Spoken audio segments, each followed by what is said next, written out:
আচ্ছা, আজকে ক্লাস শুরু করি। করছিলাম বিম ডিফ্লেকশন ইউজিং মোমেন্টারি থিওরেমস। তো গত ক্লাসে এটার ডিরাইভেশন এবং কিছু অঙ্ক করা হয়েছে, সেটাই আজকে কন্টিনিউ করছি সেটা।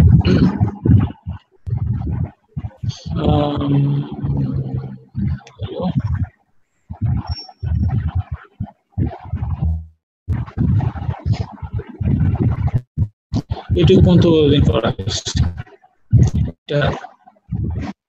দুইটা এমনি এক্সাম্পল অঙ্ক দিছিলাম প্রথমে, তারপরে আরেক প্র্যাকটিস অঙ্ক একটা করেছি।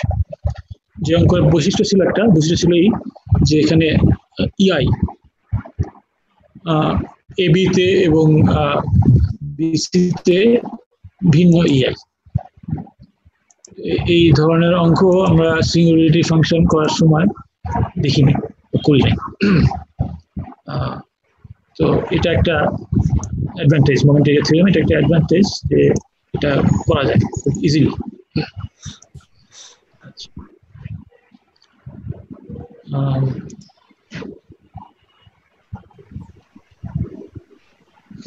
আচ্ছা, এখন আজকে আমরা প্র্যাকটিস প্রবলেমের নাম্বার 2 দেখছি। এখানে একটা বিম দেওয়া আছে, once again A B C D. এখানে সিতে একটা ইন্টারনাল হিঞ্জ আছে, সেটা হচ্ছে এই অঙ্কের একটা বৈশিষ্ট্য। একটা ইন্টারনাল হিঞ্জ থাকলে মোমেন্টারি থিওরেম দিয়ে করাটা একটু ঝামেলা আছে, একটু চিন্তার ব্যাপার আছে আর কি। কেন চিন্তা ব্যাপার সেটা পরে বলছি। যাই হোক, এবিসিডি বিমটার মধ্যে এখানে ইআই কনস্ট্যান্ট, কিন্তু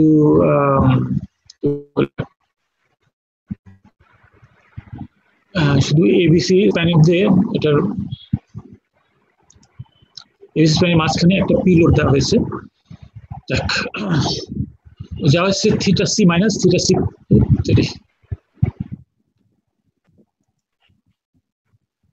theta C minus theta C plus এবং ভিসি, এই তিনটা জিনিস যাওয়া হয়েছে।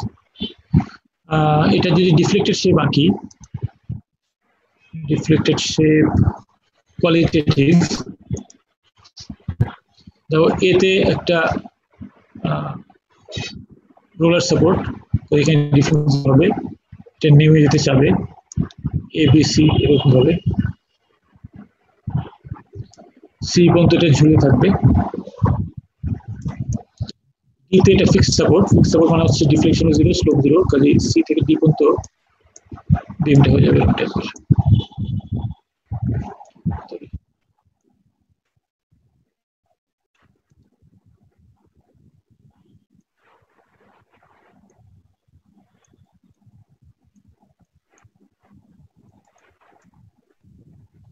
আচ্ছা, এই হলো কোয়ালিটেটিভ ডিফ্লেক্টেড শেপ। আমি তোমাদের বলছিলাম কোয়ালিটেটিভ ডিফ্লেক্টেড শেপ তোমাদের শিখতে হবে, পরীক্ষায় আমি এরকম প্রশ্ন দিই, ঠিক আছে? আচ্ছা, তো এখন ধরো কোয়ালিটেটিভ ডিফ্লেক্টেড শেপ থেকে একটা জিনিস আমাদের এখানে দেখার মতো, সেটা হচ্ছে সি বিন্দুতে এটার বাম দিকে যে স্লোপটা, ডান দিকে একই স্লোপ না। দেখো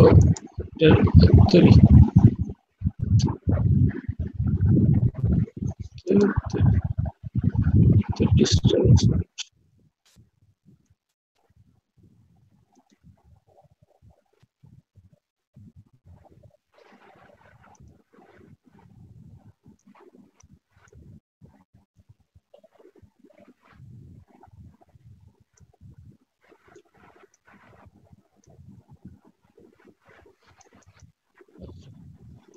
আগেরটাই ভালো ছিল, এটা ভালো যায়।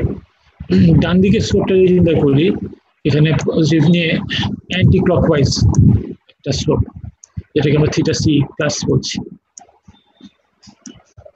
যেহেতু সি এর ইমিডিয়েটলি ডান পাশে, সেই জন্য এটাকে থিটা সি প্লাস বলছি।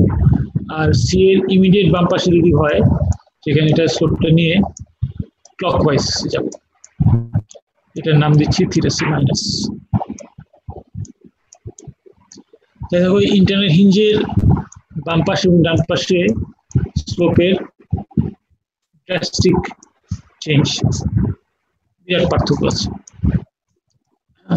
চিন্তা করতে পারো আমাদের হাত হিসাবে, চিন্তা করতে পারো যে ধরো ডিটা হচ্ছে আমাদের শোল্ডার বা কাঁধ, হ্যাঁ, সিটা একটা কনুই আমাদের, দেখতে পারো হাতটা এবিসি, হাতটা যে কোনো কিছুর উপর রাখছি, ঠিক আছে, কোন একটা সাপোর্টের উপর, সাপোর্ট হচ্ছে এ, তার উপর হাতটা রাখছি, তারপরে হাতের উপর একটা লোড পড়লো এই এবিসির মাঝামাঝিতে একটা ফোর্স, তখন হাতটা কিভাবে বেঁকে যাবে সেই ছবিটা। ধরো কোনই পর্যন্ত একরকম হয়ে শোল্ডার পর্যন্ত আরেকভাবে গেল, ঠিক আছে।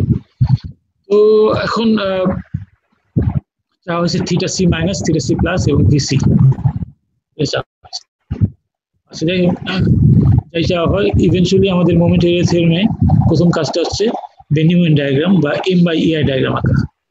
আঁকো দেখি এটা এম বাই ইআই ডায়াগ্রাম বা বেনিউমেন ডায়াগ্রামটা আঁকো দেখি কেমন হবে, আঁকো।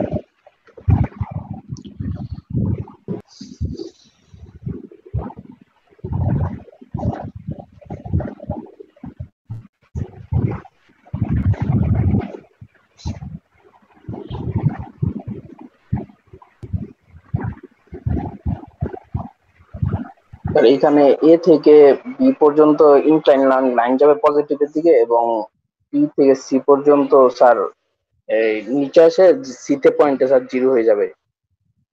আর সি থেকে স্যার, হ্যাঁ, সি থেকে ডি পর্যন্ত স্যার একটা ইনক্লাইন লাইন হবে নেগেটিভের নিচের দিকে স্যার, নিচের দিকে। প্রথমে স্যার PL/4 উপরে পজিটিভ বিএমডি তে, আর নেগেটিভে যাবে sir PL/2 EI, PL/2 EI, PL minus PL/2 EI। ঠিকই বলছো, রাইট। তো তোমাদের যা বললাম আমি তোমাদের কথাতেই বুঝলাম যে এটা ঠিক আছে। এ থেকে বি পর্যন্ত একটা স্ট্রেট লাইন যাবে, বি থেকে সি পর্যন্ত নেমে আসবে, সেই একই স্লোপে ডি পর্যন্ত যাবে। জি স্যার। এবং থ্যাংক ইউ। এই ভ্যালুটা হবে PL/4 EI।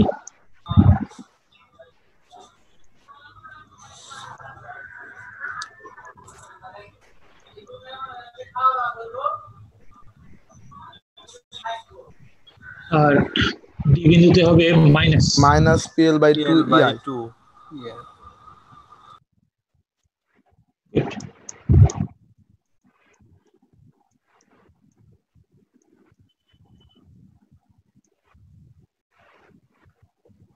আচ্ছা, তো এই হলো এম বাই ইআই ডায়াগ্রাম। তোমাদের এটা পাশে আঁকা আছে কম্পিউটারে, তোমরা যেটা আঁকছো ঠিক আছে, রাইট। আচ্ছা,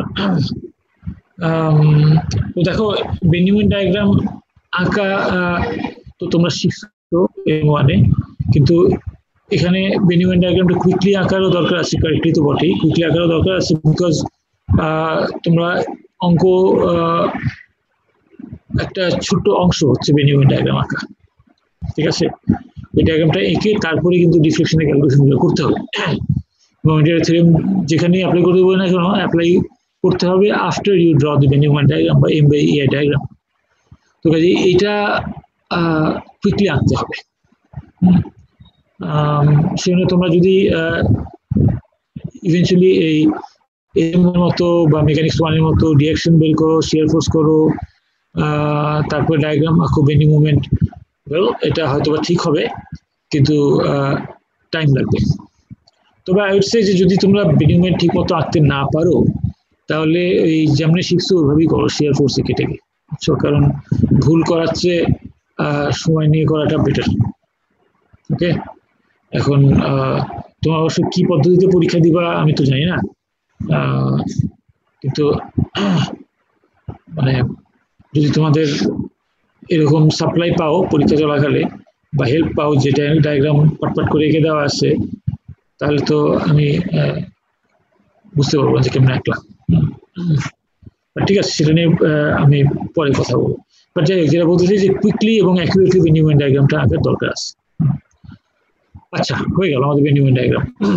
তো এখানে এই বেনিউমেন ডায়াগ্রাম আমি কুইকলি কেমনে করবো, এই এরকম যদি থাকে এবিসি একটা সিম্পলি সাপোর্টেড বিম হিসাবে চিন্তা করো, এবং সিম্পলি সাপোর্টেড বিমের মধ্যে মাঝখানে কনসেন্ট্রেটেড ফোর্স দিলে যে ডায়াগ্রাম হবে, ঠিক সেই ডায়াগ্রামটা হচ্ছে এটা, PL/4 দিয়ে ত্রিভুজ, যেটা এক্স্যাক্টলি তাই। তারপরে বি থেকে সি পর্যন্ত যে স্লোপ আছে, ওই স্লোপটা আর চেঞ্জ করবো, সোজা টেনে দিলাম ডি পর্যন্ত। কেন এটা সোজা টেনে দিলাম? দ্যাটস বিকজ সি থেকে ডি পর্যন্ত আর কোনো ফোর্স নেই, আর কোনো ফোর্স না থাকার ফলে শিয়ার ফোর্সের চেঞ্জ হবে না, শুধু চেঞ্জ না হয় বেনিউমেন ডায়াগ্রামটা একই লাইনে চলতে থাকবে।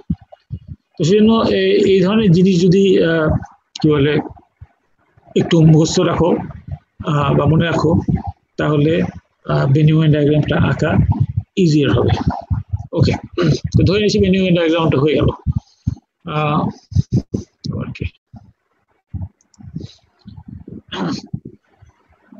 এরপরে আমাদের করতে হবে ওই জিনিসগুলি, theta C minus theta C. এখন বাউন্ডারি কন্ডিশনগুলি আমাদের লাগবে। মোমেন্টারি থিওরেম দিয়ে আমরা বলছি দুই পয়েন্টের মধ্যে মোমেন্টারি থিওরেম অ্যাপ্লাই করা যাবে, এবং দুইটা থিওরেম যেহেতু, সেই জন্য দুইটা থিওরেম থেকে আমরা দুইটা আননোন বের করতে পারবো। তো বাকি আননোন যা আছে সেগুলো বাউন্ডারি কন্ডিশন থেকে বের করতে হবে। দেখি কি কি আমাদের নোন, কি কি আননোন। যেমন ধরো এখানে ফিক্সড সাপোর্ট থিটা ডি 0 এবং ডিফ্লেকশন 0।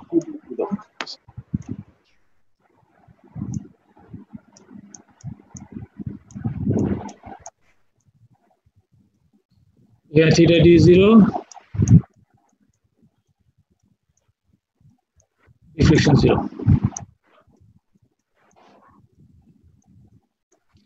আর কি জানি আমরা বাউন্ডারি কন্ডিশন থেকে? আচ্ছা, BA0 স্যার। BA0, good. এই যেহেতু রোলার সাপোর্ট, সেজন্য এখানে ডিফ্লেকশন 0 হবে। এই VA0।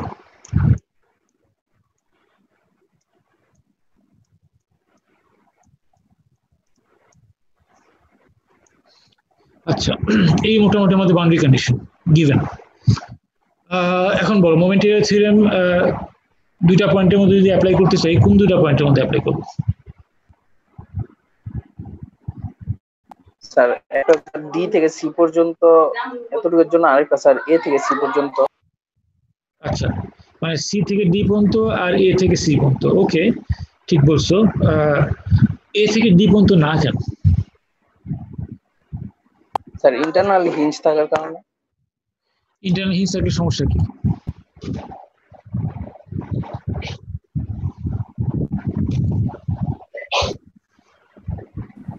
আমার কোশ্চেন স্যার সি প্লাস আর সি মাইনাস দুটো চাইছে। এখন যদি স্যার এ থেকে ডি করি, তাহলে স্যার আমার সি প্লাস সি মাইনাস দুটো।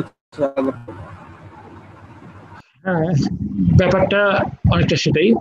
সিতে একটা ইন্টারনাল হিঞ্জ আছে, এখানে হঠাৎ করে থিটা চেঞ্জ হয়ে যায়, হঠাৎ করে স্লোপটা চেঞ্জ হয়ে যায়। এখন আমরা মোমেন্টারি থিওরেম যেগুলো ডিরাইভ করেছি, ওগুলোর মধ্যে এরকম ফট করে থিটা চেঞ্জ হওয়ার প্রভিশন ঢুকানো নাই। ঠিক আছে, কাজেই অ্যাক্রস দি ইন্টারনাল হিঞ্জ, অ্যাক্রস দি ইন্টারনাল হিঞ্জ মানে হচ্ছে ইন্টারনাল হিঞ্জের বাম থেকে ডান, এটা মোমেন্টারি থিওরেম অ্যাপ্লাই করা যাবে না। কাজে এখানে এ থেকে ডি পর্যন্ত করা যাবে না, বা বি থেকে ডি পর্যন্ত করা যাবে না। ঠিক আছে, যদি করতে হয় এ থেকে সি এর বাম দিক পর্যন্ত, জাস্ট লেফট, এ থেকে শুরু করে যেতে যেতে যেতে যেতে এ সি এর একদম বাম পর্যন্ত করতে পারবো, আবার সি এর একদম ডান থেকে শুরু করে ডি পর্যন্ত করতে পারবো। তার মানে কারণ হিসাবে কি আমরা বলতে পারি যে মানে চিহ্ন পরিবর্তনের কারণে আমরা এরকম করতেছি? পরিবর্তন না, থিটা চেঞ্জ, হঠাৎ একটা কনসেন্ট্রেটেড থিটা আছে, তোমার সিঙ্গুলারিটি ফাংশন যখন করেছিলাম তখনও বলছিলাম যে সি থিটা মানে একটা কনস্ট্যান্ট আছে। হ্যাঁ, এখানে দেখতে পাচ্ছ যে হঠাৎ স্লোপটা চেঞ্জ হচ্ছে। মোমেন্টারি থিওরেম যখন আমরা করেছিলাম, মোমেন্টারি থিওরেম একটু ডিরাইভেশন দেখাই। এই যে এখানে দেখো ইন্টিগ্রেশন দেখো ডি থিটা যখন করছি লিখছি থিটা বি মাইনাস থিটা এ, ঠিক আছে। এখানে একটা কনসেন্ট্রেটেড থিটা যদি থাকতো কোথাও তাহলে কিন্তু এটা লিখতে পারতো, বুঝছো। মাঝখানে হঠাৎ একটা জাম্প কিছু আসতো, তো সেই জিনিসটা আমরা কনসিডার করছি না আসলে, এরকম জাম্প অফ থিটা, ঠিক আছে। এই অধিকারটা পাওয়ার জন্যই আমরা ইন্টারনাল হিঞ্জের অ্যাক্রসে মোমেন্টারি থিওরেমটা অ্যাপ্লাই করছি না, বুঝা গেল? আচ্ছা, যাই হোক, কাজে ইন্টারনাল হিঞ্জ থাকলে মোমেন্টারি থিওরেম একটু সাবধানে করতে হয়, অ্যাক্রস দি ইন্টারনাল হিঞ্জ এটা করা যাবে না। আচ্ছা, হয়ে গেল। ওকে, এখন তাহলে আমরা করবো কি, এ থেকে সি এর লেফট আর সি এর রাইট থেকে ডি। সি এর রাইট থেকে ডিটা করি বিকজ কি বললে একটু সুবিধা আছে, ডিতে অনেকগুলা জিরো, তো সি এর রাইট থেকে ডি পর্যন্ত এইটুকু অংশ যদি করি সুবিধা আছে, ঠিক আছে। আমাদের তখন কোন এরিয়াটা নিব, এই যে নীল এরিয়াটা করছি, এই এরিয়াটা নিয়ে কাজ করব।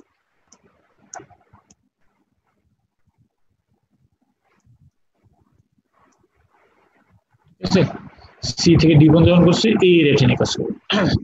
আচ্ছা, এখন বলো ফার্স্ট থিওরেম যদি করতে চাই সি থেকে ডি কি লিখবো? Theta D minus theta C plus equal to sir হচ্ছে half into L into sir minus PL by 2i। Thank you. Into 2l/3 sir ত্রিভুজের এরিয়াটা স্যার। ওইটা হচ্ছে যদি তুমি সেকেন্ড থিওরেম করো। ফার্স্ট থিওরেম হচ্ছে যে theta D minus theta C, theta সিটা হচ্ছে থিটা সি পজিটিভ, ওই এরিয়াটুকু, শুধু এরিয়াটুকু মানে হচ্ছে হাফ ভূমি ইনটু উচ্চতা। উচ্চতা হচ্ছে যে মাইনাস পিএল বাই 2EI, যেটা আমরা এখানে লিখছি মাইনাস পিএল ওভার 2EI।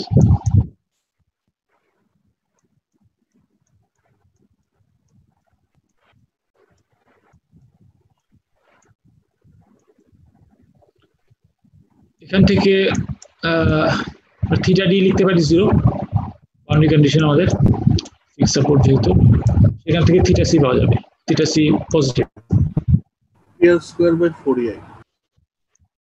আচ্ছা, মাইনাস মাইনাস কাটা যাবে, PL square by 4EI 4EI।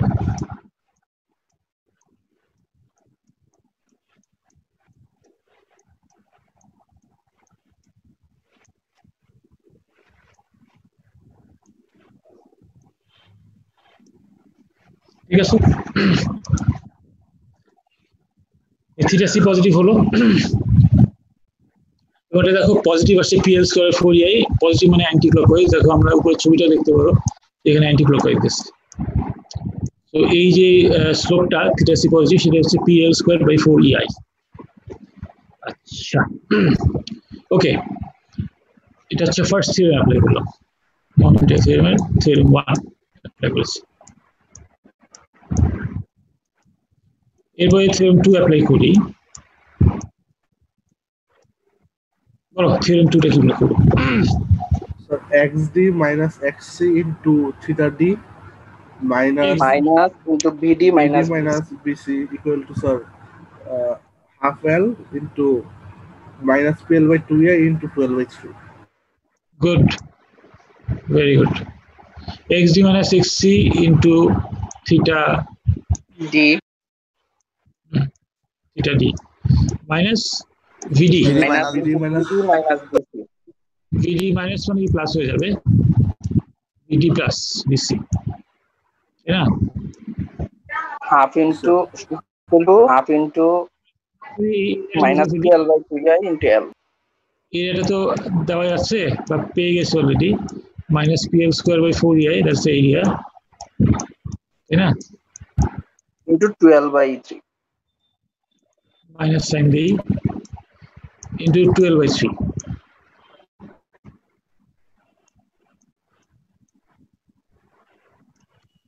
যারা বুঝছো না তাদের জন্য বলি, এই এরিয়াটা লিখলাম হাফ ভূমি ঘনত্বতা, এবং আমরা সি বিন্দু থেকে সেন্ট্রাল ডিস্টেন্স লিখলাম। সেন্ট্রাল ডিস্টেন্স হচ্ছে 2/3 অফ ভূমি।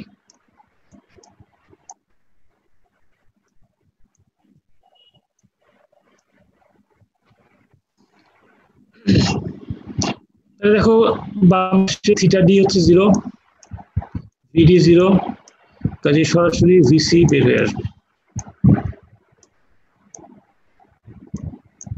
minus PL cube by 6EI. Minus P Q by 6, যাই হোক মাইনাস ঠিক আছে। ওকে, দেখো বুঝলে কিনা, না বুঝলে বলো। এই অংশটা কিন্তু অলমোস্ট পুরোপুরি ক্যান্টিলিভার বিমের মতো। চলো, ঘটনা হয়েছে কি যে এবিসি বিমের মধ্যে যখন পি লোডটা পড়লো মাঝখানে, তখন পি লোড মাঝখানে সিম্পলি সাপোর্টেড বিমের মতো কাজ করছে এবিসিটা। এই পি এর অর্ধেক যাবে এতে আর অর্ধেক যাবে সিতে।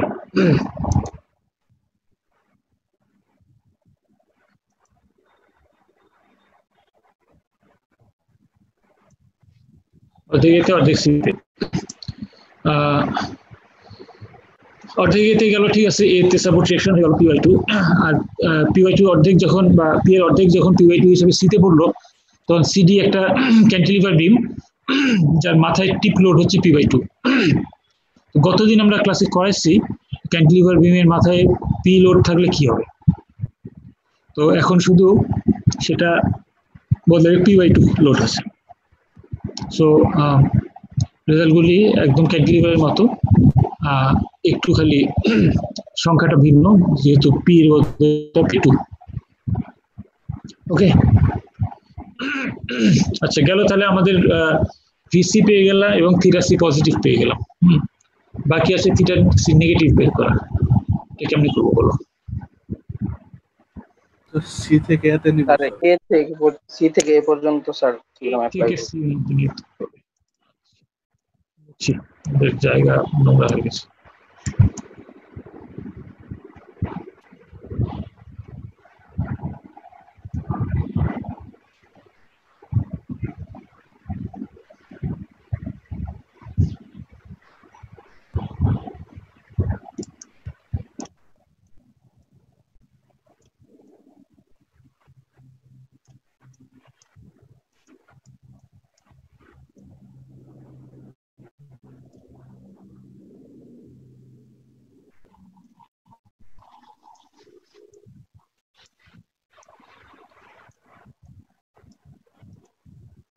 আচ্ছা, দেখো এখন আমরা একটু সুবিধা হয়ে গেছে আগের অঙ্ক করার পরে।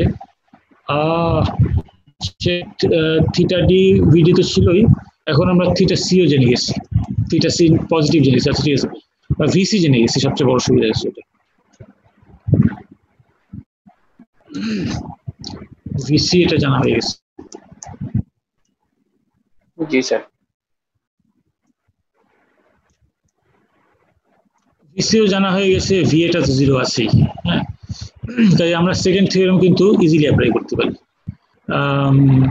ফার্স্ট থিওরেমও করতে পারি, কিন্তু ফার্স্ট থিওরেমের মধ্যে তো আছে আমাদের কি থিটা সি লেফট আর ভি থিটা এ, হ্যাঁ দুটা কিন্তু আননোন, কাজেই একবারে এই দুইটা আননোন সলভ করা যাবে না। সো বেটার হয় আমরা সেকেন্ড থিওরেমে যাই।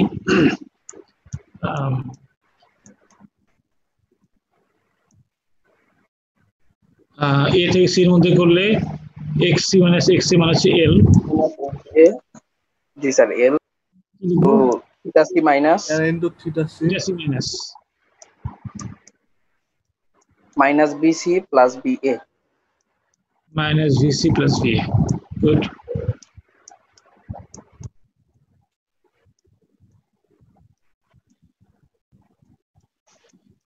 ডান পাশে Sir, 4L by 4EI. into L by 2 PL by 4 EI half এরিয়াটা স্যার এটা ওটার area into sir L by 2 এই যেটা বেগুনি কালার করলাম প্রাপু সেই এরিয়াটার কথা বলছি। এটা হচ্ছে বললা তোমরা যে হাফ ভূমি হচ্ছে এল এল নিচে হলো 2 PL by 4 EI into L by 2 4 EI into L by 2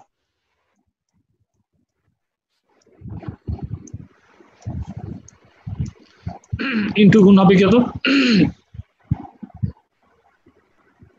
এটা তো এরিয়া পেলাম, সেকেন্ড থিওরেমে শুধু এরিয়া থাকে না, এরিয়ার সঙ্গে সেন্ট্রাল ডিসটেন্স থাকে x বার।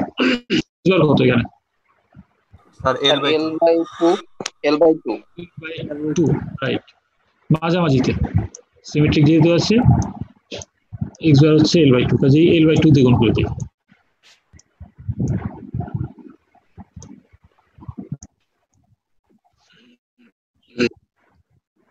ঠিক আছে,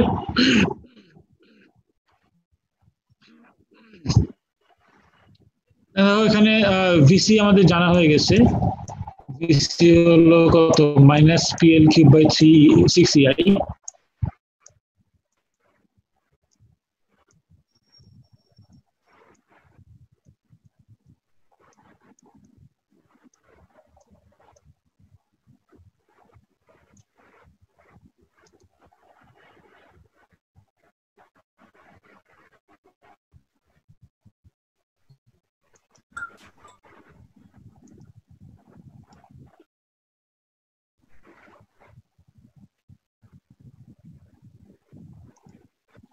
VA is 0।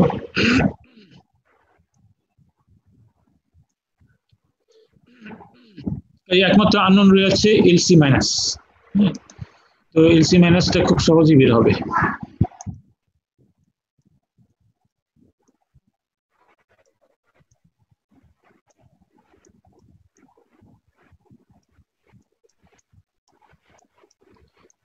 যদি আমরা VA তো 0 আছে, ভিসিটাকে যদি ডান পাশে নিয়ে আসি, এই মাইনাস মাইনাস প্লাস, তো প্লাস আবার ডান পাশে নিয়ে আসলে মাইনাস হয়ে যাবে, কাজে একটা হচ্ছে তো কাজে মাইনাস হয়ে যাবে, এটা মাইনাস ইভেন্চুয়ালি হবে 5 PL square divided by 48 EI 48 EI। Thank you.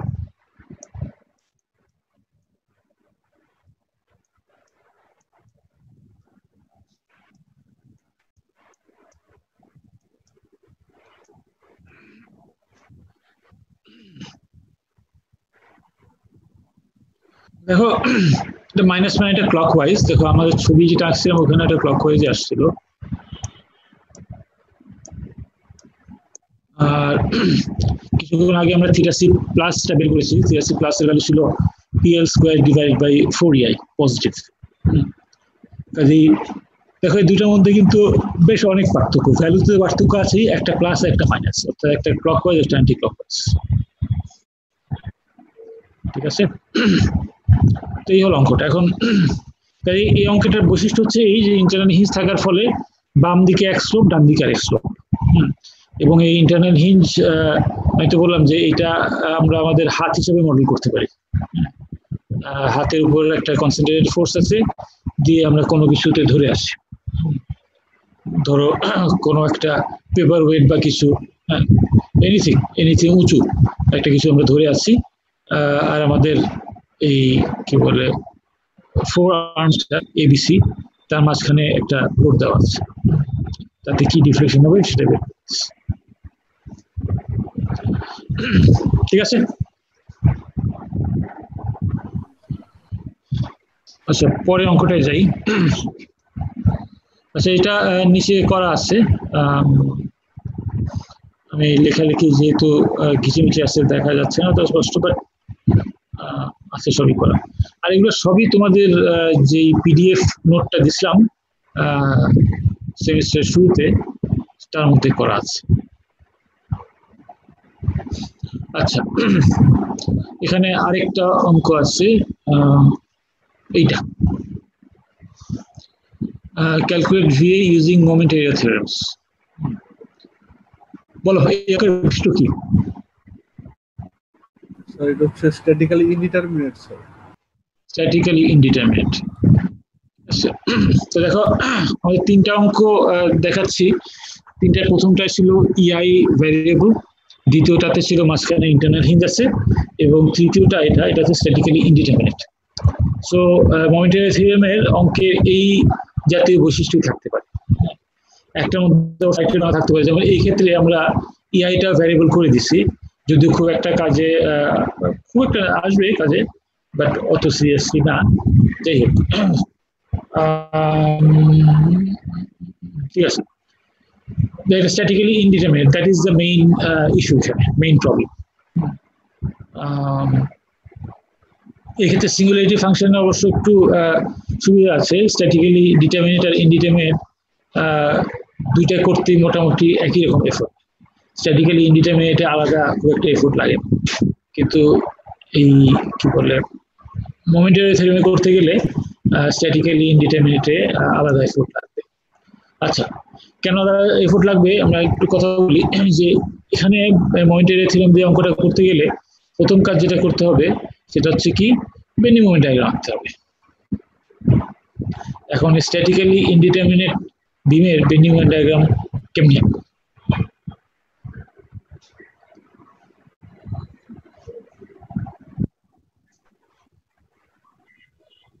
Sir এটা ট্রাই করতেছিলাম স্যার, এই জিনিসটা স্যার প্রবলেম হচ্ছিল স্যার, এটা কিভাবে আনবো? প্রথম কথা হচ্ছে কি, যেটাকে স্ট্যাটিক্যালি ডিটারমিনেট বানাই, ঠিক আছে?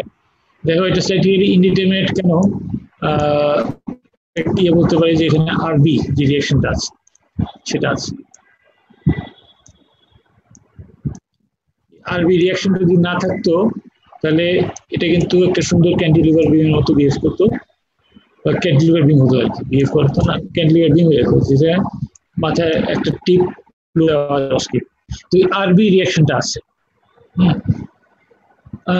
সে কিন্তু এই অঙ্কটাকে স্ট্যাটিক্যালি ইনডিটারমিনেট করে ফেলছে। তো কাজে প্রথম কাজ আমরা যেটা করবো, আরবি না থাকলে কি হতো সেটা করবো। ওকে, আরবি না থাকলে আগত এটা বেন্ডিং মোমেন্ট ডায়াগ্রাম আঁকবো, আরবি যদি না থাকে।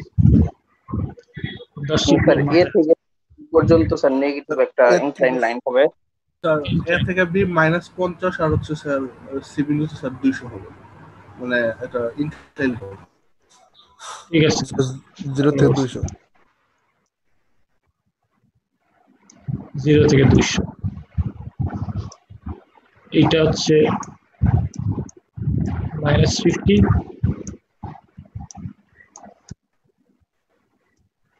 আর হচ্ছে -200।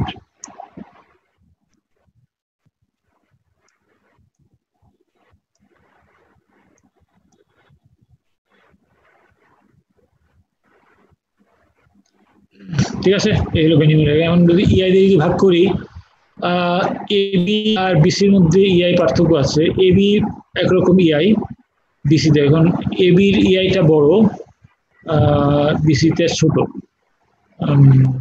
এবির ইআই বড় হওয়ার ফলে এখানে এম বাই ইআই ডায়াগ্রামটা একটু নিচে ছোট হয়ে যাবে, এরকম হয়ে যাবে।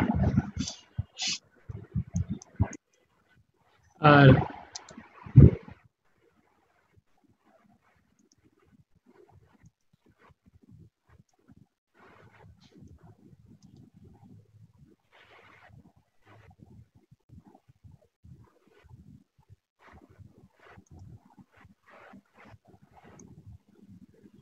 পঞ্চাশ ঠিকই অবশ্য, ইআই হচ্ছে এখানে 40,000, এই 50কে 40,000 দিয়ে ভাগ করতে হবে। এটা চেঞ্জ হওয়া মাত্রই, অর্থাৎ বি থেকে সরি ডানে যাওয়া মাত্রই এই ইআই হয়ে গেল 20,000। কাজেই তখন ইআই কমে যাওয়ার ফলে এম বাই ইআইটা বেশি হয়ে যাবে।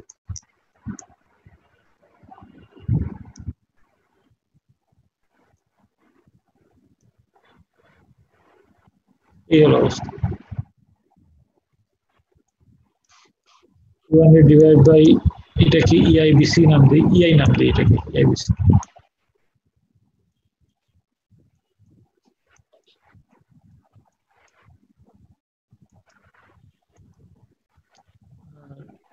500 যেটা 50 যেটা আসবে এখানে দেখি ডান পাশে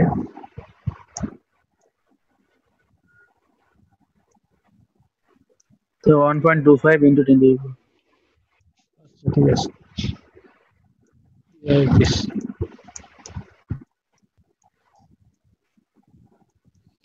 40,000 ভাগ করলে 1.25 10 to the minus 3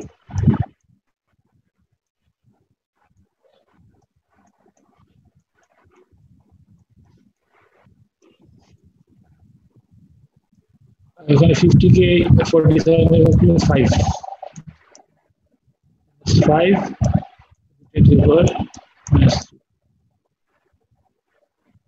না কি করলাম সরি 0.01. 40,000 তো হচ্ছে এ থেকে বি পর্যন্ত এইটুকে আমরা যদি এই বড়টা চিন্তা করি বি থেকে সি ঠিক আছে তাহলে 40,000 দিয়ে ভাগ করবো আমরা 20,000 দিয়ে ভাগ করবো স্যার ঠিক আছে তাহলে 20,000 দিয়ে ভাগ করলে এটা কিন্তু হয়নি 1.25 হয়নি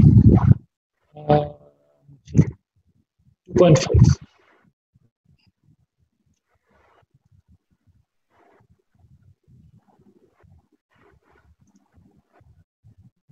minus 2.5 into minus 3 আর পরেরটাতে হবে 20 কে সরি 220 দিয়ে ভাগ করলে 10 সেটা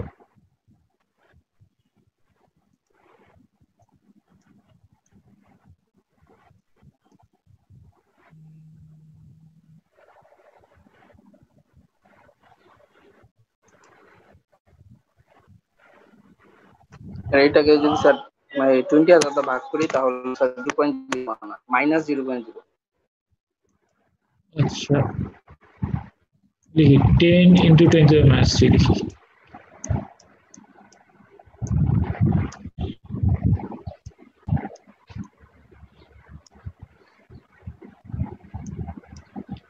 আচ্ছা এটা অত স্পেসিফিক্যালি লিখছি না একটু কারণ আছে দেখো এটা রেখে দিলেও খারাপ হতো না আচ্ছা যাই হোক এই গেল আমাদের আরবি যদি 0 হয় তাহলে কিন্তু আরবি তো 0 না কাজে আরবির কন্ট্রিবিউশনটা আমাদের এখানে এখন কনসিডার করতে হবে শুধু যদি আরবি থাকে এটা 10 কিলোমিটারটা নাই শুধু যদি আরবি থাকে তাহলে বেনিয়ামিন ডায়াগ্রামটা কেমন হবে স্যার উপর দিকে স্যার ইনক্লাইন 15 আরবি উপর দিকে উঠে যাবে inclined sir 15 RB divided by EI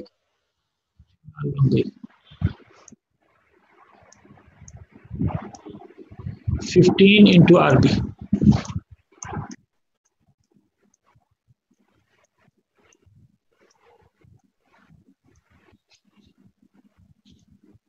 divided by a 40,000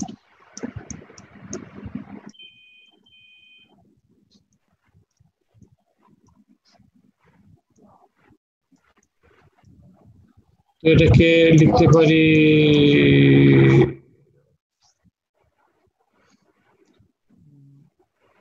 0.375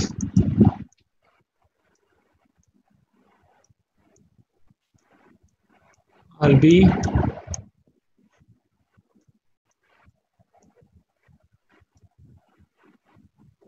into 10 to the minus 3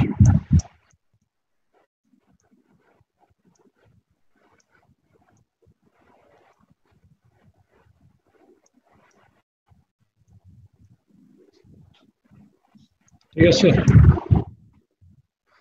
G sir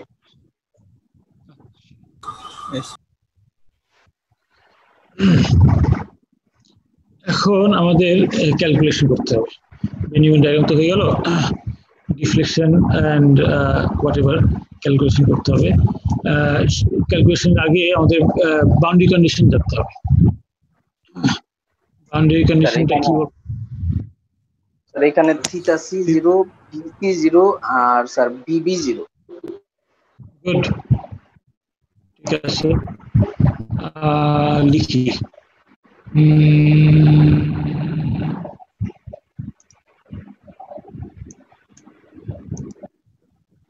VB0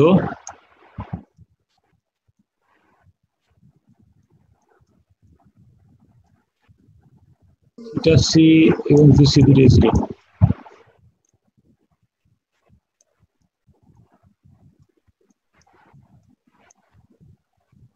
VC0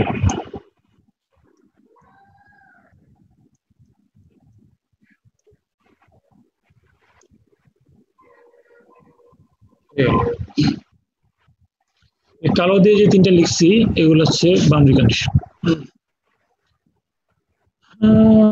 এখন বলো দুইটা বিন্দুর মধ্যে মোমেন্ট এরিয়া থিওরেম অ্যাপ্লাই করতে যাচ্ছি, কোন দুইটার মধ্যে অ্যাপ্লাই করব?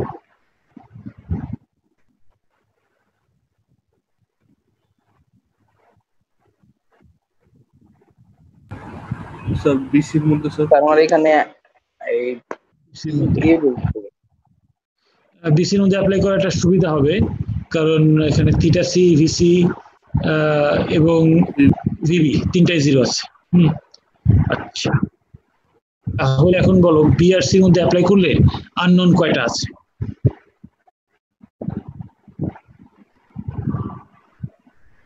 স্যার থিটা বিটা আননোন আর বিটা আননোন।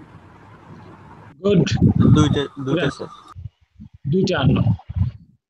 আমরা নরমালি কি বলে স্ট্যাটিক্যালি ডিটারমিনেট বি হলে অথবা বলতাম যে এখানে একমাত্র আননোন থিটা বি, হ্যাঁ, কিন্তু এটা ডিটারমিনেট না, ইনডিটারমিনেট স্ট্রাকচার যেহেতু সেটার মধ্যে আর বিও আননোন রয়ে গেছে।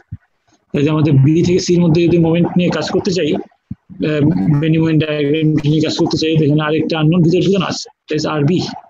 সো দুইটা আননোন থিটা বি এবং আর বি। তো দুইটা আননোন নিয়ে আমাদের ভয়ের কিছু নেই, বিকজ আমাদের মোমেন্ট এরিয়া থিওরেমে দুইটা ইকুয়েশন আছে। So we can easily apply. এখানে সেকেন্ড থিওরেমটা অ্যাপ্লাই করাটা বেটার হবে, কারণ ডিফ্লেকশন ভিবি তো 0 এবং ভিসি 0। সেকেন্ড থিওরেমটা ডিফ্লেকশন নিয়ে বেশি কথা বলে। হ্যাঁ, সেকেন্ড থিওরেমটাই প্রথমে লিখি। Second theorem between B and C.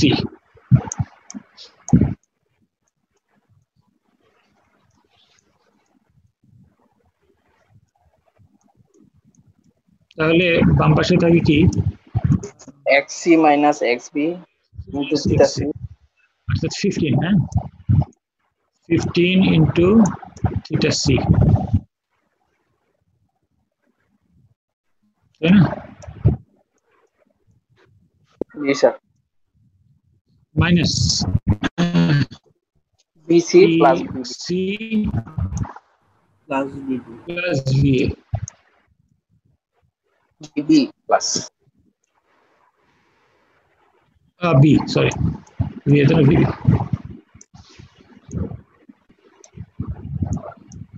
equal to হবে ডান পাশে থাকবে এরিয়া এবং সেন্ট্রয়েড। এখন এরিয়া দেখো আমাদের দুইটা এরিয়া আছে, একটা সবুজ একটা লাল। সবুজটা সম্বন্ধে আমরা খুব ভালো করে জানি, এক পাশে -50, আরেক পাশে 200 এবং ভ্যালুগুলো বেড়ে উঠছে। একটা হচ্ছে -2.5 × 10⁻³ একটা হচ্ছে -10 × 10⁻³। সব জানা গেছে, সবুজ সম্বন্ধে আমাদের জানার বাকি নেই কিছু। কিন্তু লালটা সম্বন্ধে একটা জিনিস জানা বাকি রয়ে গেছে, সেটা কি?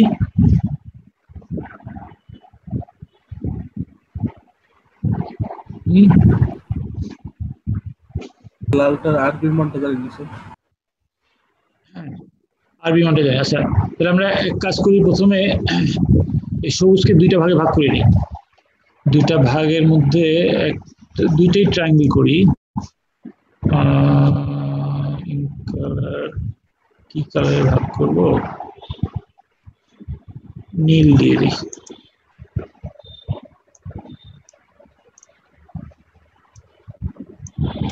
সবুজের মাঝখান থেকে একটা নীল ভাগ করে দিলাম।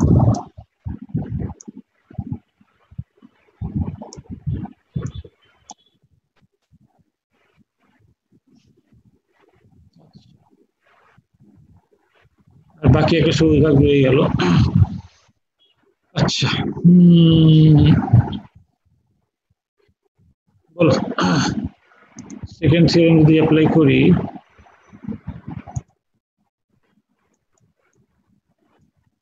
নীলটা সম্বন্ধে কি লিখতে পারবো সেকেন্ড থিওরেমে?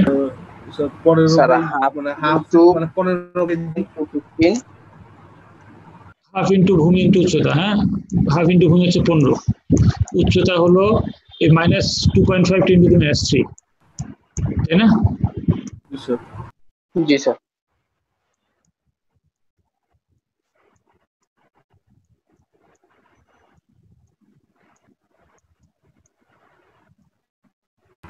স্যার 1 বার হবে স্যার 5 এবং এক্স বার হবে 5, অর্থাৎ ত্রিভুজ তার কি বলে 3x সেন্টার 1/3 1/3 15/3।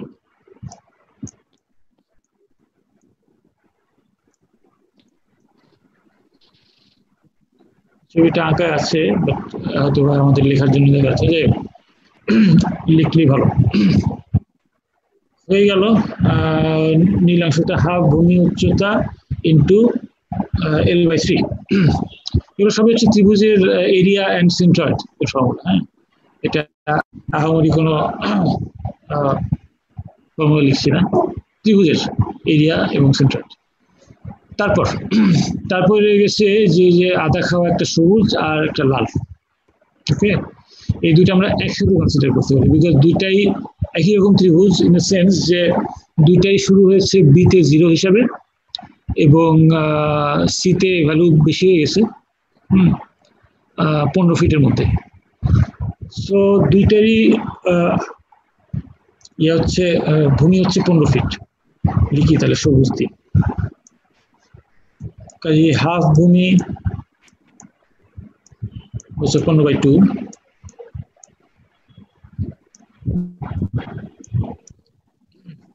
উচ্চতা একটা তো হচ্ছে -200/EI, তার মানে -10 × 10⁻³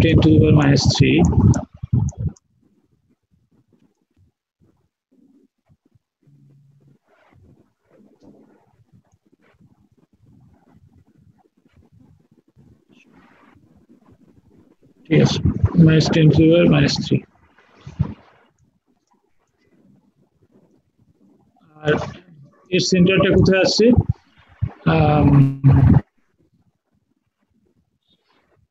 2/3 স্যার 2/3 আছে। জি স্যার 2/3 আছে, তাহলে 10 হবে স্যার।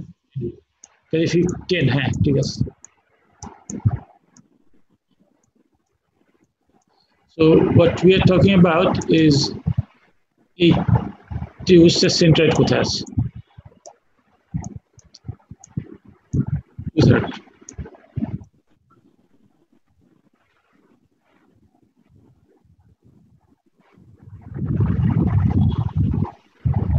ঠিক আছে,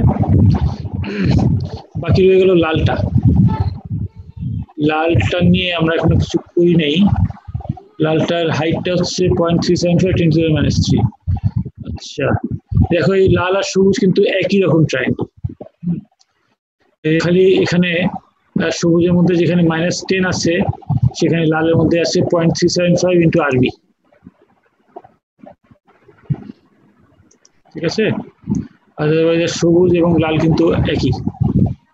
এই 10 এখানে না লিখে এখানে প্লাস লিখে দিই, ঘিচিমিচি হচ্ছে হোক। 0.375 RB RB।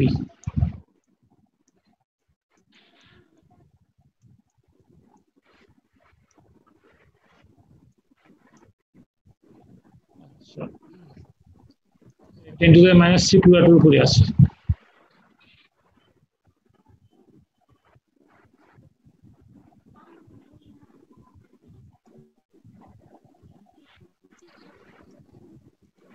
ব্র্যাকেটটা একটু সরাই দিতে হবে। ঠিক আছে,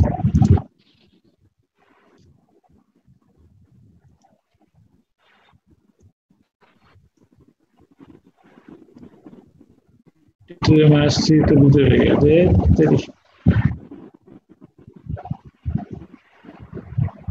10⁻³ বাইরে নিয়ে রেখে এখানে আছে।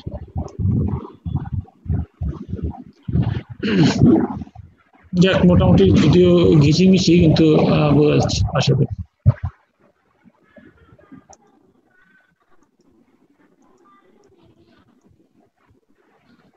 আচ্ছা, এখন দেখো বাম পাশটা খুব সুবিধা, থিটা সিও জিরো, ভিসিও জিরো এবং ভিবি জিরো।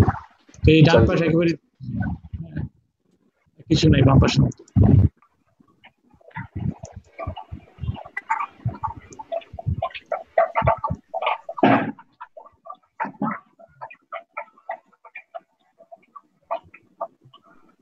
ডান পাশে সবই জানা আছে, খালি 15/2 আছে, এটা 5/15/3 এত। যদি 15/3 তো এটা 2/3 আছে, 2.5 তো, আর এখানে 2.5 কে 2 দিয়ে ভাগ করে দিই, কাজে 1.25, আর এটা হচ্ছে 0.375, 10, 1.25 হচ্ছে মাইনাস, আর 10 হচ্ছে মাইনাস,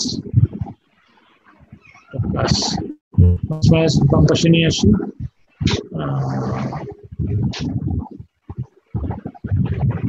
1.25 তো 11.25, 11.25। আর কি হলো সমস্যা?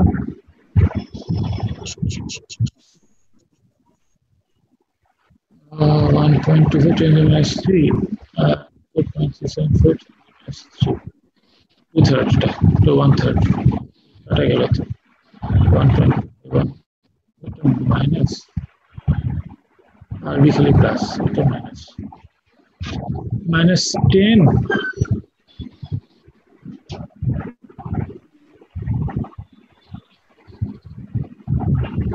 uh, 2.5,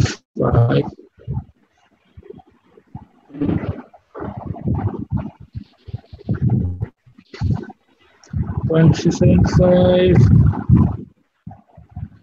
oh 0.375 40,000 দিয়ে ভাগ করছি, 40,000 দেখছো, এটা ভুল করছি। আর বি কে তো এটা তো 20,000 দিয়ে ভাগ করা উচিত ছিল আমাদের, এই যে লাল দিয়ে এটা লিখছি না, এটা 40,000 না, তো 20,000,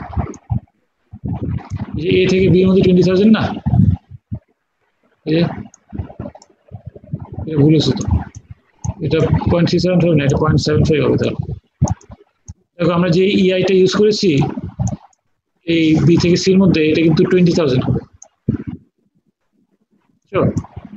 40,000 লিখে গেছি, তো ওইটা ঠিক করতে হবে।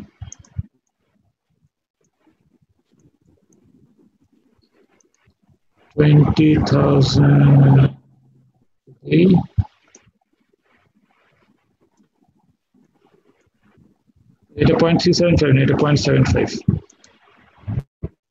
স্যার আরবিটা স্যার আমরা বি থেকে সি পর্যন্ত মানে নেওয়ার পরে স্যার আরবিটা স্যার ইআই স্যার এবির জন্য মানে বিসির জন্য হবে।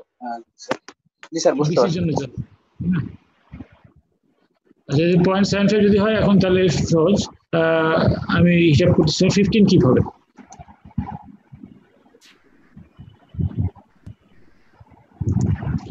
A আর B will become 15 কিপ, ওই হিসাব করলেই আসবে। 15 কিপ এই রেজাল্ট আমি জানি, বিকজ এটা যেহেতু আমি আগে করছি, কিন্তু হিসাবে আসছিল না, আমাদের এইখানে ভুল ছিল।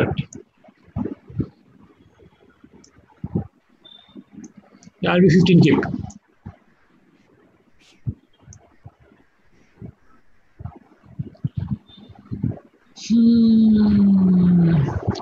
আরবি 15 কিপ যদি বের হয়ে যায়, তাহলে এই অঙ্কে কিন্তু এটা আর কিছু সমস্যা নেই। আরবি থেকে আমরা কি বলে আরো অনেক কিছু করতে পারি এরপরে, ঠিক আছে। এটা 15 ভ্যালু যদি বসাই দেই, যা খুশি করতে পারি এরপরে।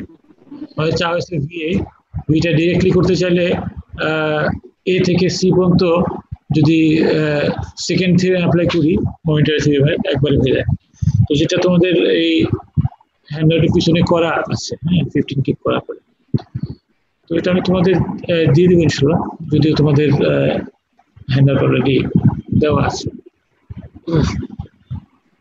স্যার 15 কিপ স্যার আসছে, 15 কিপ স্যার আসছে স্যার, 15 কিপ আসে। ঠিক আছে, তোমাদের আজকে বাকি যে ক্লাসটা আছে আমি তোমাদের মিড টার্ম পরীক্ষাটা নিয়ে একটু কথা বলি। তোমাদের মিড টার্মের জন্য রিভিউ ক্লাসের তোমাদের সিয়া আছে নাকি? আচ্ছা, তাসফিয়া, তোমাদের 2 ক্লাসে 2জন তাসফিয়া আছে। যাই হোক, আমি দেখি এই যে টাইমটা আছে এর মধ্যে তোমাদের মিড টার্মের কোশ্চেনটা নিয়ে একটু রিভিউ করি। আচ্ছা, তারপর তো আজকের ক্লাস এই পড়ানো একটু পর্যন্ত থাকলো। এই কোর্সের হচ্ছে পরবর্তী দিকটা একটু বলি। তো কি বলে, সিঙ্গুলারিটি ফাংশন করা হয়ে গেছে, মোমেন্টারি থিওরেম অনেকখানি হয়ে গেল। মোমেন্টারি থিওরেমের প্র্যাকটিস প্রবলেমগুলি করা হয়নি, এটা থাকলো। আমাদের কোর্স প্ল্যানে আরেকটা মেথড ছিল কনজুগেট মেথড, ওইটা আর করাবো না। এমনি তোমাদের মনে হয় বিশেষ সুবিধা হচ্ছে না এই কোর্স, খামাখা নতুন নতুন মেথড শিখায় লাভ কি? কাজে কনজুগেট বিম মেথডটা বাদ দিয়ে দিচ্ছি। কাজে এই 2টা মেথডই আমরা ডিফ্লেকশন করব। তো আমাদের প্ল্যান ছিল অরিজিনালি যে ডিফ্লেকশনের উপর 2টা ক্লাস টেস্ট নেওয়া, ক্লাস টেস্ট 4 and 5। তো অরিজিনাল প্ল্যান ছিল নেক্সট উইকে সিঙ্গুলারিটি ফাংশনের উপর ক্লাস টেস্ট নেওয়া, তারপরের উইকে এটা। তো ভাবছি একই দিনে 2টা ক্লাস টেস্ট যদি নিয়ে ফেলি, বুঝছো? 2টা ক্লাস টেস্ট একবার হয়ে গেল, মানে সিঙ্গুলারিটি এবং মোমেন্টারি মিলে একটা ক্লাস মানে 2টা ক্লাস টেস্ট, তাহলে ক্লাস নাম্বার 4 and 5 হবে আর কি। দেখি সেটা করলে নেক্সট উইক না তারপরের উইক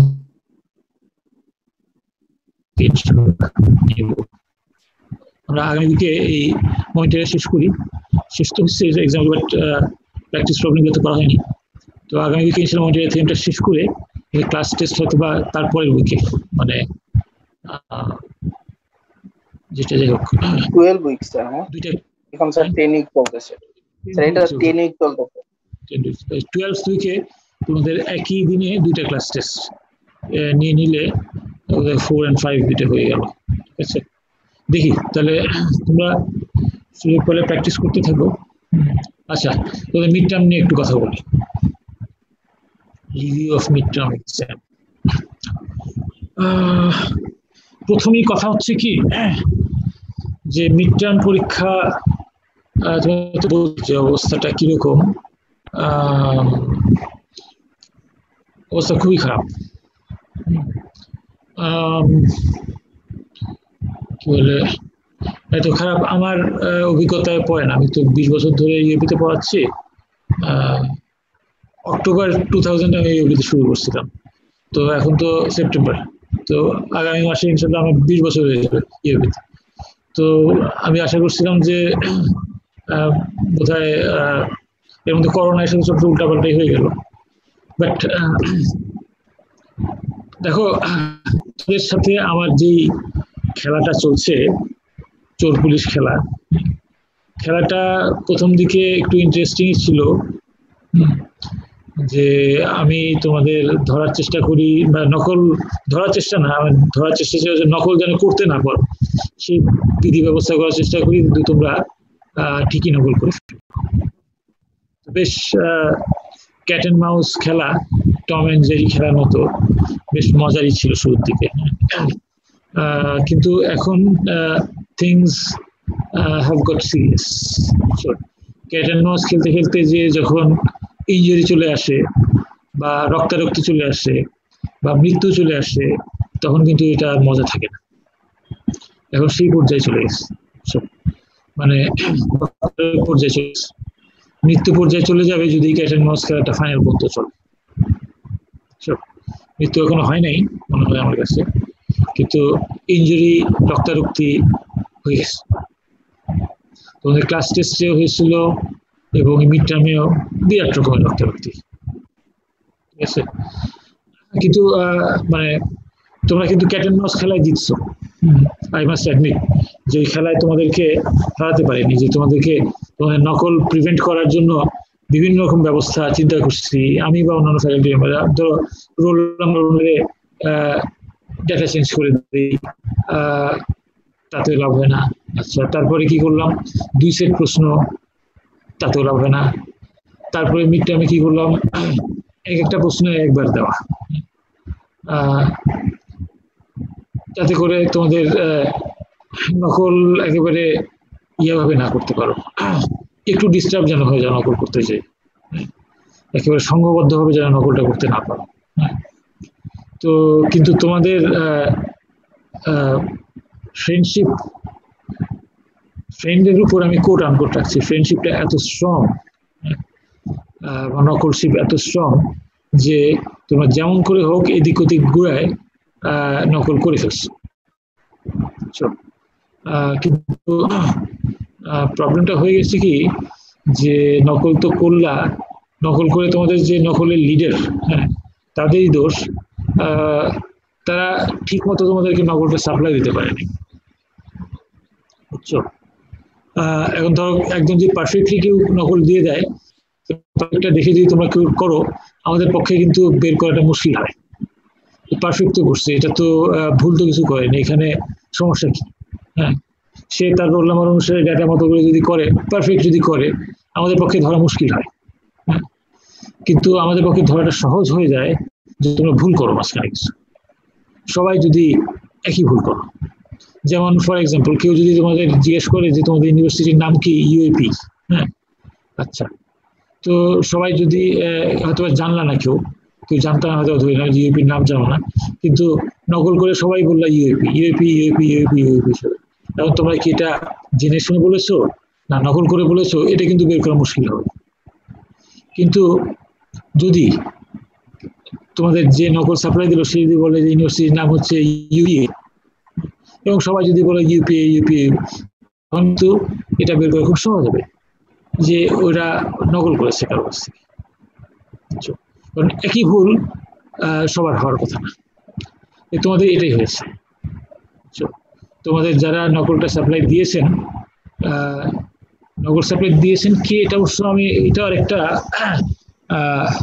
কি বলে একটা পাজল, যে আসলে তোমরা নকলটা কার মাধ্যমে করছো। তোমাদের ছাত্র গুরুরা দিচ্ছেন এইসব থিওরি বের করে, নাকি তোমরা অন্য কাউকে ইনভলভ করছো, যে ফরমার ছাত্র বা অন্য ইউনিভার্সিটির কোনো ছাত্র বা কোনো জিন ভূত কাউকে দিয়ে করাচ্ছে কোনো জানি না, বুঝছো? বিকজ আমি তো ধরো তোমাদের ভিডিও দেখি না, যে তোমাদের সঙ্গে আর কে করছে কাজ জানি না। তোমরা কি এটা যে একসাথে বসে গ্রুপ নকল করে করছো, নাকি তোমার জিন ভূত পাশে থাকলে তো দেখাও যাবে না, হ্যাঁ, তো ছায়াটা নাই তো দেখা যায় না, সেটাও থাকতে পারে। হ্যাঁ, বা ইবলিস শয়তান যদি পাশে থাকে দেখা যাবে না। তো যেই করছে এই জাতীয় কিছু আর কি একজন, হ্যাঁ, এটা তোমাদের সিনিয়র ভাই হোক বা তোমাদের ক্লাসেরই কোনো ব্রিলিয়েন্ট গুরু হোক বা অন্য ইউনিভার্সিটির কোনো ছাত্র হোক বা জিনভূত হোক, যেই করছে সে পুরোপুরি ঠিক মতো করছে না, এক নম্বর কথা, এবং সে আসলে ভালো পার্সন না, এটা তো বোঝাই যায়। তার উদ্দেশ্য খারাপ, এবং সে ঠিক মতো জানেও না, ভুল করছে মাঝে মাঝে। এই ভুলগুলির জন্য কিন্তু তোমরা ধরা পড়ে যাচ্ছ, বুঝছো? কাজে ভবিষ্যতে যদি তোমরা নকল কালচার চালাতে চাও, তাহলে ভালো গুরু ধরো, বুঝছো, যে কোনো ভুল করে না। ভুল করা মাত্র কিন্তু আমরা ধরে ফেলি বা ধরে ফেলতে পারি, বুঝতে পারছো? যে করবে না এমন গুরু যদি ধরতে পারো, অনেক পয়সা লাগবে হয়তো, আমি জানি না এরকম গুরু কোথায় পাবা, কোনো ভুল করবে না, সব ঠিকঠাক মতো করবে এবং সময় মতো নকলটা সাপ্লাই দিবে। এরকম গুরু যদি পাও, তাহলে তোমরা নকলটা ইভেন্চুয়ালি জিততে পারবে। আদারওয়াইজ তোমরা কিন্তু জিতেও হেরে যাচ্ছ। এই যে আমাদেরকে তো বোকা বানাচ্ছ যে আমরা নকল প্রিভেন্ট করতে যাচ্ছি, নকল প্রিভেন্ট করতে পারছি না, তোমরা নকল ঠিকই করছো, কিন্তু ফলাফলটা হচ্ছে যে তোমরা নকলটা করার পরে ধরা পড়ে যাচ্ছে। বুঝছো? তো কথা আছে না, চুরি বিদ্যা বড় বিদ্যা, যদি না করে ধরা পড়ে যাচ্ছে। তোমরা বড় বিদ্যাটা ইউজ করছো, এটা খুবই ব্রিলিয়েন্ট তোমরা, হ্যাঁ, যে তোমরা চুরি এত সুন্দরভাবে করছো, ইমপ্রেস, যে এত আমরা চেষ্টা করছি নকল প্রিভেন্ট করে কিন্তু পারছি না, তোমাদের বুদ্ধি অনেক বেশি, হ্যাঁ, চুরি বিদ্যাটা অনেক সুন্দরভাবে করছো তোমরা, কিন্তু ধরা পড়ে যাচ্ছ তো, ঠিক আছে? কাজে মানে ধরা, এটা তোমরা সবাই মিলে একটু আলোচনা করো কেমনে ধরা পড়বো না। বুঝছো? তোমাদের গুরুরা আরেকটু জ্ঞানী হতে হবে, বা আরো ব্রিলিয়েন্ট হতে হবে, অথবা অন্য কিছু করতে হবে তোমাদের। অল্টারনেটিভ হচ্ছে যে গুরু যদি না ধরো কোনো নিজেরাই, হ্যাঁ, তোমরা যদি ভুলও করো, ভুল যদি এক একজনের এক এক রকম ভুল হয়, তাহলে কিন্তু আমরা জিরো দিই না। বুঝছো? একজনের এক রকম ভুল হয়, কেউ ধরেন ইউএপি তো অবশ্য কি বলে 3টা মাত্র লেটার, কেউ যদি বলে ইউএপি, কেউ যদি বলে ইউপিএ, কেউ যদি বলে পিএইউ, হ্যাঁ, কেউ যদি বলে পিইউএ, একজন যদি এক এক রকম ভুল করো, হ্যাঁ, তাহলে কিন্তু আমাদের পক্ষে নকল বলাটা ডিফিকাল্ট। বুঝছো? কিন্তু সবাই যদি একই ভুল করো, তাহলে ধরা খুবই ইজি। সেটাই হচ্ছে তোমাদের বা হয়েছে। যাই হোক, তোমাদের এই কোশ্চেনগুলি নিয়ে একটু বলি, এটাকে যে আসছি, আসলে দুঃখ লাগে এই যে আমাদের অতি প্রিয় এবং শ্রদ্ধেয় স্যার রিসেন্টলি আমাদের ছেড়ে চলে গেলেন। উনার নামে একটা প্রশ্ন করলাম, এটাতে অবশ্য তোমরা অনেক নাম্বার পাইছো, হ্যাঁ, স্যারের নামের বরকতেই হোক বা যাই হোক, তোমরা এখানে মোটামুটি এর মধ্যে কিছু নকল টকল হয়েছে অবশ্য, কিন্তু বেশিরভাগই এটা বোধহয় পারো বা মোটামুটি ধরতে পারিনি যে নকলটা হয়েছে। বাট এখানে নকল বোধহয় অত রিডিকুলাস হয়নি, বুঝছো, ধরার মতো না। এটা সমাধান ধারণা হলে দেখি এই যে এটার মধ্যে এই যে কালো দিয়ে যেগুলো আছে লাইন গুলো, এটা সবাই পারছে মোটামুটি, হ্যাঁ, রেক্টাঙ্গুলার সেকশনে বিটা বিটি কিউ এবং বিটা দিতে মোটামুটি পারছে। এই সার্কুলার যে পাই d4/32, এটাও মোটামুটি পারো। যেটা পারো নাই অনেক ক্ষেত্রে সেটা হচ্ছে এই পরে আর যেটা, হ্যাঁ,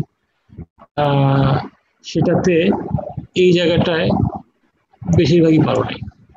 এটা একটা ক্লোজ সেকশন, তোমরা যেটা করেছো বেশিরভাগই হচ্ছে যে এই একটা লাইন, ওই একটা লাইন, মানে সব এই যে ডান্ডার মতো বা এই নিচেরটার মতো, নিচে এটা একটা আলাদা আছে, এটা একটা আলাদা আছে, এটা ঠিক আছে, ফাইন, কিন্তু ভিতরে এটা একটা ক্লোজ সেকশন, ঠিক আছে? এটা অনেকেই পারো নাই, ঠিক আছে? এখানে কিছু নাম্বার হারিয়েছো। আর সিটাতে মোটামুটি এই লাইনগুলো ঠিক আছে, এই কি বলে রেক্টাঙ্গল স্কোয়ার সেকশন, হ্যাঁ, এখানে বিটা বিটি কিউ, এখানে বিটার ভ্যালু হচ্ছে 0.141, এটা অনেকেই পারছো, কিন্তু অনেকে আবার এটা ওই রেক্টাঙ্গুলার যে ফর্মুলা একটা শিখছো ওইটাই ইউজ করছো, 0.333 দিয়ে ওই 2x-টা ধরছো বি আর টি ধরছো থিকনেস, হ্যাঁ, এখানে কিছু নাম্বার হারাইছো।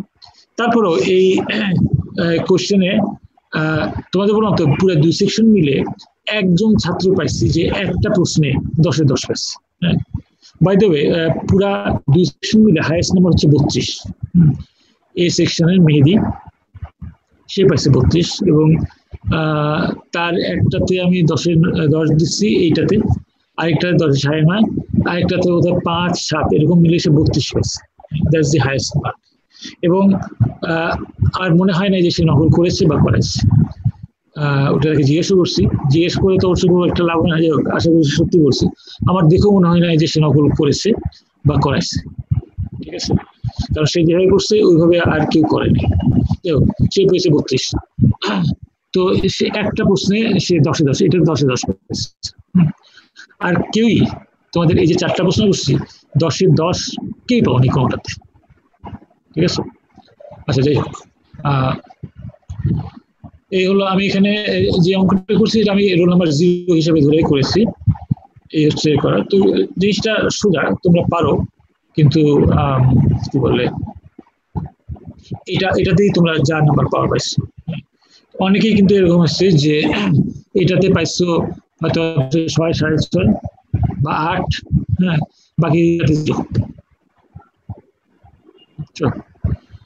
তো এটা যে এর নামের বরকতি হোক বা যাই হোক, হ্যাঁ, এটাতে তোমরা যা পাওয়ার পাইছো,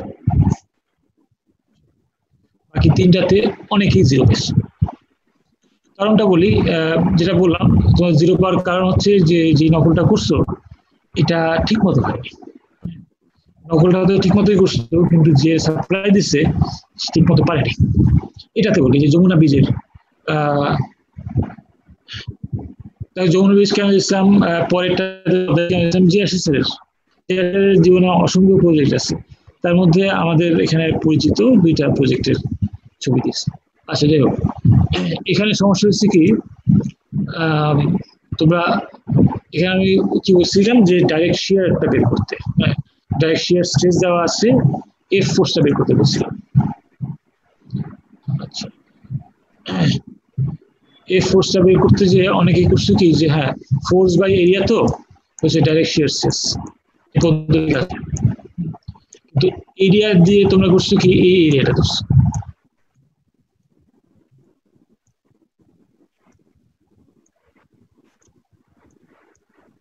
বুঝছো?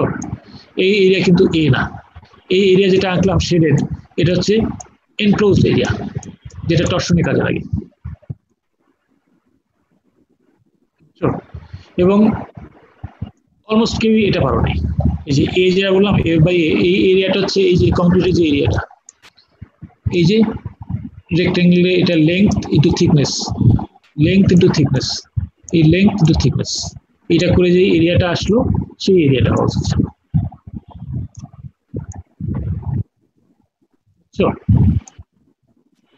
এটা অলমোস্ট কেউই পারো নাই, কারণ তোমাদের গুরু বা একাধিক গুরু হতে পারে, যারা নকল সাপ্লাই দিয়েছেন তার মধ্যে এরিয়া সবাই তাই, তার ফলে 0 দিতে সহজ হচ্ছে আমার কাছে।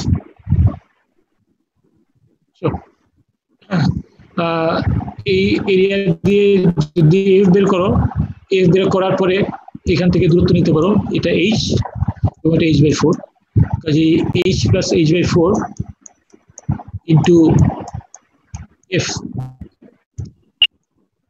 টর্শনটা চলে আসে।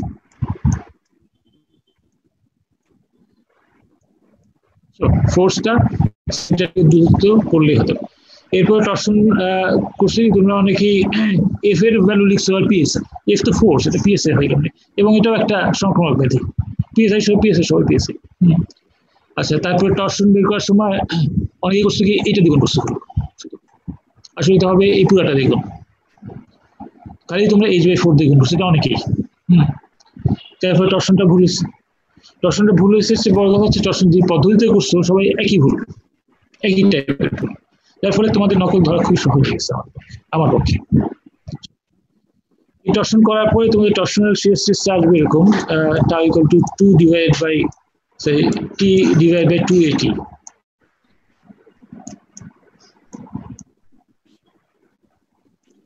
এই এ কিন্তু ইনক্লোজ এরিয়া, যেটা এখানে বললাম, এই ট্রাপিজয়েডাল এরিয়াটা এখানে আসবে, কিন্তু তোমরা এতে যেটা করেছো ডাইরেক্ট শিয়ারে, এটা এই এ না, এটা হচ্ছে এই কংক্রিটের এরিয়াগুলো, যেটা এই ক্রস সেকশনের এরিয়া বেসিক্যালি, তার মধ্যে কতখানি মেটেরিয়াল আছে সেটা। টর্শনের জন্য এটা বিশেষ, এই এনক্লোজ এরিয়াটা টর্শনের জন্য। তোমরা এই এনক্লোজ এরিয়াটা ডাইরেক্ট শিয়ারে অ্যাপ্লাই করে ফেলছো, টর্শনে অ্যাপ্লাই করে ফেলছো, এবং এটা সংক্রামক ব্যাধি, এটার জন্যই অনেকেই 0 পাইছো এটাতে।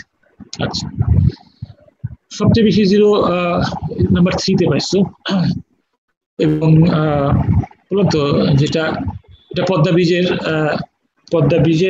পাইল, পদ্মা ব্রিজের পাইল কিন্তু খুবই ঐতিহাসিক। তো ঐতিহাসিক মানে এখানে এত লম্বা লম্বা পাইল দেওয়া হচ্ছে যে পারহ্যাপস ওয়ার্ল্ডের লংগেস্ট পাইল গুলো দেওয়া হচ্ছে। প্রথমে এখানে 6টা পাইল ছিল গ্রুপে, যখন স্ট্রেসের সমস্যা হচ্ছিল তখন আরেকটা পাইল অ্যাড করা হয়েছিল, সেটা এখানে দিচ্ছে। ওই পাইলটা অ্যাড করেও সমস্যা হচ্ছিল, সেই জন্য এই প্রশ্নটা দিচ্ছে এরকম যে পাইলটা অ্যাড করার পরেও দেখা গেল যে টেনসাইল পাইল ফোর্স 10% বেশি হয়ে গেছে। আমরা তো আশা করতে পারি যে 6টা পাইলের পরে 7ম পাইল দিলে লোড কিছু কমবে, তা হয় নাই।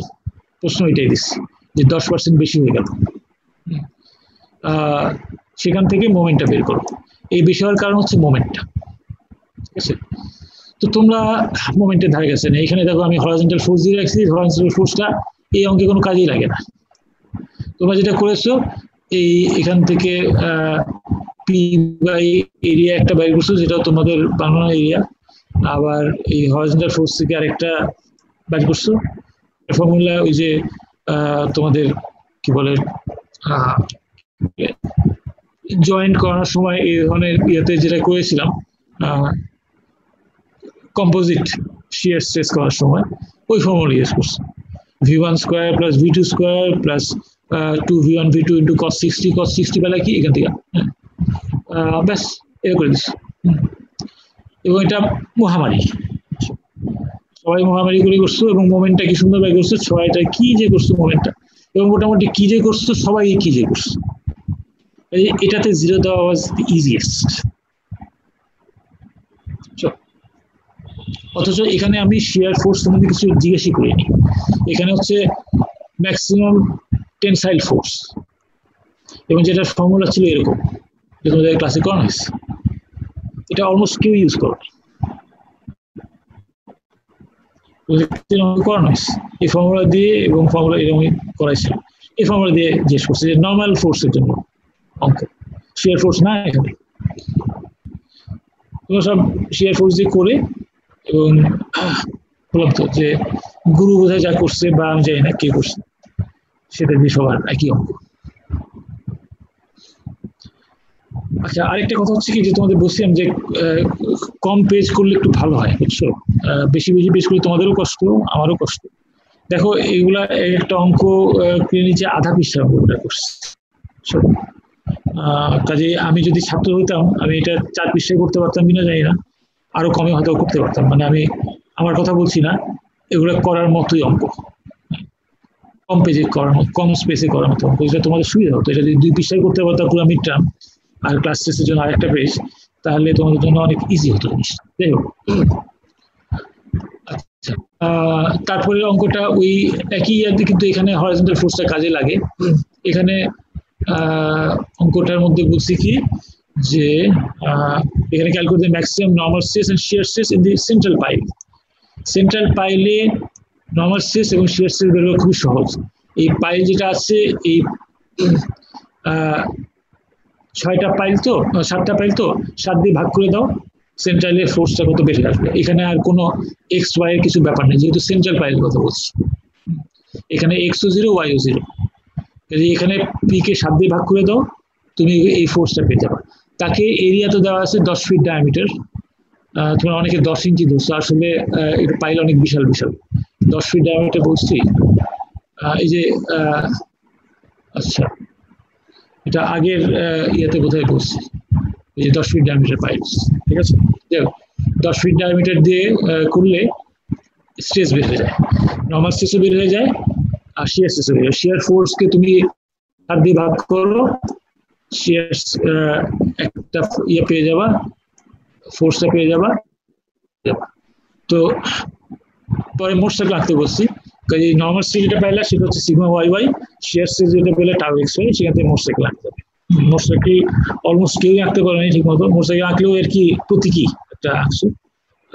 ওই যে যার কথা বললাম মেহেদি এই সেকশনে, সে মোট স্ট্রেস ঠিক মতো আঁকছে, এবং যা চাইছি ওটা দেখাতে পারছে।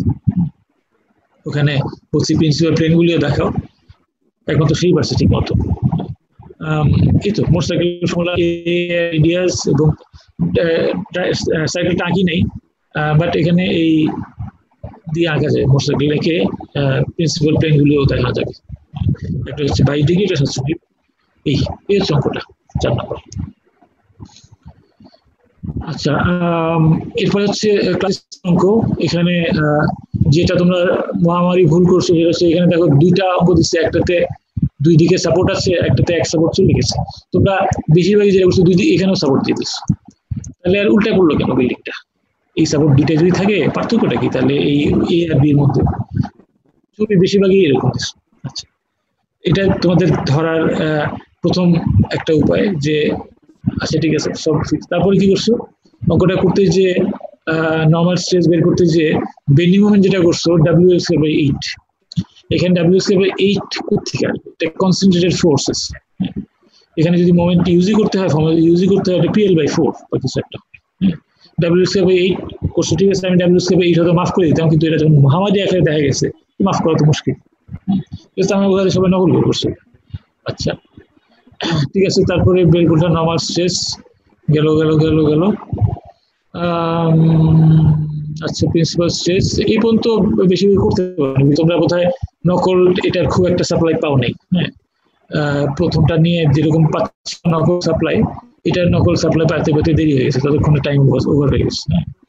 আচ্ছা, এটা ইলসিং র্যাঙ্কিংও অলমোস্ট কেউই পারো নাই, নকল সাপ্লাইটা আসেনি। আচ্ছা, এই পর্যন্ত ব্যাড বা খুব খারাপ কথা বললাম। ভালো কথাটা বলি যে ক্লাস ওয়ার্ক বলছিলাম যে লেকচার, সরি অগাস্ট 11 যে লেকচার, অগাস্ট 11 ছুটি ছিল, এটা আমিও খেয়াল করিনি। হ্যাঁ, আচ্ছা, জন্মাষ্টমী ছিল, অনেকেই কিন্তু তোমরা এটা লিখছো যেটা জন্মাষ্টমী ছিল। যারা লিখছিল জন্মাষ্টমী ছুটি ছিল, কোনো লেকচার হয়নি, আমি 5 ঠিক আছে। তারপরে আবার কেউ লিখছো যে হ্যাঁ এটা মেকআপ ক্লাস ছিল যে অগাস্ট 14-তে, তখন মোটরসাইকেল পড়ানো হয়েছিল, তাদেরকে আরো বোনাস 2 নাম্বার দিচ্ছে, 5 মধ্যে 7। এটা তোমরা আমার চেয়ে ভালো করছো। আমি ভুলবশত অগাস্ট 11 লিখছিলাম, কিন্তু তোমরা ঠিক বশত অনেকেই বলে এসেছো জন্মাষ্টমী ছিল। 5-এ 5 দিচ্ছি, 5-এ 7 দিচ্ছি। যদি কেউ এটা মেকআপ ক্লাসে কি করা হয়েছে লেখো 5-এ 7 দিচ্ছি। আর যারা অগাস্ট 11 আমার মতোই বুঝতে পারো না কি, তাও লিখছো যে এই জিনিস করা হয়েছে, তাদেরকে তো আর ফুল মার্কস দেওয়া যায় না, তাদেরকে 2-3 দিচ্ছি। যে বাট অগাস্ট 11 ক্লাসই হয়নি। এই ক্লাস যারা ঠিক মতো করছো তারা জানো যে অগাস্ট 11 ক্লাস হয়নি। এই হলো তোমাদের মিডটার্ম।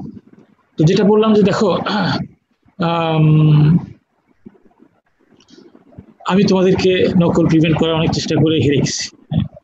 তোমরা নকল করার বিবিধ পদ্ধতি উদ্ভাবন করে তোমরা হেরে গেছো। এটা একটা উইন উইন সিচুয়েশন, তো বলে লুজ লুজ সিচুয়েশন। তোমরা হয়ে গেছো, আমি হেরে গেছি। লং টার্ম হারা যে কি হবে, লং টার্ম হারা ফাইনাল পরীক্ষা, এই কোর্সে তো ধরা খেয়ে গেলাম বা যাচ্ছ অলমোস্ট। ফাইনাল পরীক্ষা আগে কি ইমপ্রুভ করা, ফাইনাল পরীক্ষা 50 নাম্বার আছে এখন, কাজে অর্ধেক কোর্স এখন বাকি আছে, অর্ধেকের বেশি বাকি আছে, ক্লাস টেস্ট আছে সহ। আমার ডিফিট তো বললাম, এই যে তোমাদের কে শেখাতে পারি নাই, এটা একটা ডিফিট। তোমাদের নকল ঠেকাতে পারিনি, এটা একটা ডিফিট। 20 বছর ধরে কি পড়ালাম, এটা একটা ডিফিট আর কি আমার কাছে। দেখো বাট ব্যাপার হয় কি যে মনে হয় তোমাদের পড়াতে পারলাম না বা শেখাতে পারলাম, তার চেয়ে বড় ডিফিটটা কি জানো, তোমাদেরকে মানুষ করতে পারলাম না। তোমরা যেই অমানুষ হিসাবে ঢুকছিলা, সেই অমানুষের ডিসক্রেডিট তোমাদেরও, তোমাদের প্যারেন্টসেরও, তোমার টিচারদের, তোমার স্কুল এবং কলেজের টিচারদেরও ডিসক্রেডিট, তো প্যারেন্টসদেরও ডিসক্রেডিট, তোমাদেরও ডিসক্রেডিট, তোমরা মানুষ হতে পারো না। আর এখন যে ইউনিভার্সিটি থেকে অমানুষ হিসেবে বের হবা, এটা ডিসক্রেডিটের মধ্যে আমারও দোষ। কাজে তোমাদের ডিফিটের ভাগিদার তোমরা তো বটেই, আমরা সবাই, তোমাদের প্যারেন্টস, তোমাদের স্কুলের টিচার, কলেজের টিচার এবং ইউনিভার্সিটি। এটি আমার কাছে মনে হয় আমার সবচেয়ে বড় ডিফিট, তোমরা মানুষ কম নেই। ঠিক আছে।